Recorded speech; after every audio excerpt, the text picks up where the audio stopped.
government's trust is tackling corruption and building institutions. What's your assessment so far, 2 years plus now, on the tackling of corruption, anti-corruption drive generally? If I may say that, this is a tripartite problem, in that you can't really deal with the issue of corruption without making progress on the economy and insecurity, and you cannot make progress on insecurity without doing something about corruption and the economy and so on. So I think a lot of progress has been made in the area of dealing with insecurity.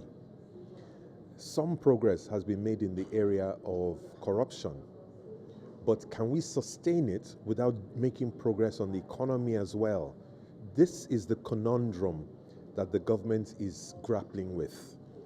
So, yes, it's easy to then give maybe pass marks on one dimension and talk about corruption in isolation, but it cannot be sustained without improvements on the economy as well. So it's a mixed reaction at this point, midterm in the administration. So I would say that at this point, we're not really as happy as we would have liked to be over the progress. We think a lot more can be achieved. And the events that civil society are now doing is to look at what can be done from outside government to support what government is already doing on the issue of corruption. Yes. There's a presidential advisory committee on corruption chaired by Professor Sage. Yes. And then you've seen some legislations already from the National Assembly. Are you satisfied so far with the collaborative effort between the executive and legislature in tackling it, particularly in the public and private sector space? Okay. Instead of looking at executive and legislature, I would rather look at between government and all other parties, because there are many more stakeholders than just the executive and the legislature. I think that one of the criticisms we have had of the approach to fighting corruption hitherto has been insufficient engagement of the public or insufficient involvement of the public in the fight against corruption, because corruption is a social ill. It's a social ill that has permeated every fabric of Nigerian society. So if you don't do something to get society itself reconsidering the issue of corruption, doesn't matter what the National Assembly and the executive do, we won't make any progress. Doesn't matter how close they are or apart they are, we're not going to make any progress without the society. Let me take a big issue like youth. 75% of Nigerians are below the age of 40.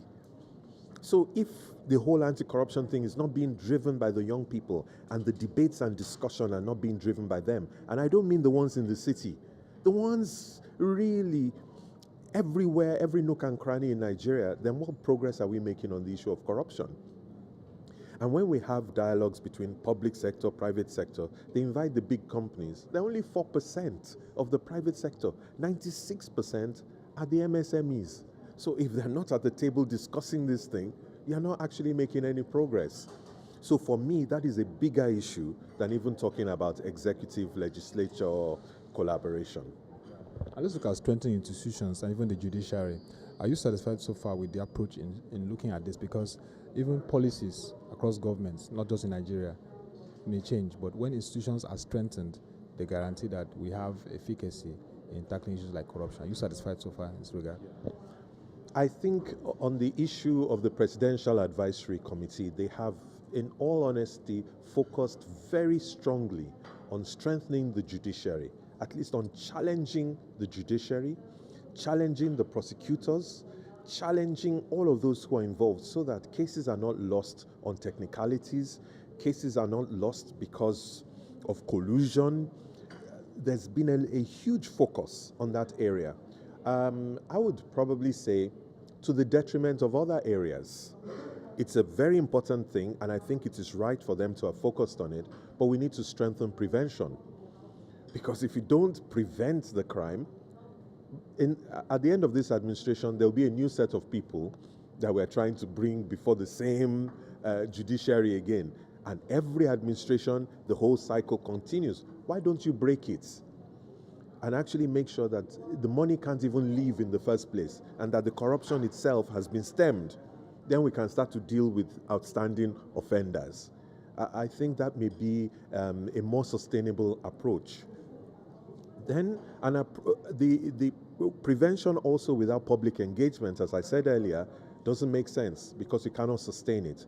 So I'm alluding to the fact that the impetus for the fight against corruption should not be government-driven anymore. It should be driven by the people who are setting the agenda for government and then holding government to account over their action or inaction and the people's satisfaction or dissatisfaction with the progress that they're making, so that we start to do issue-based politics and bring people into office or remove them from office based on their ability to do exactly what we want as citizens.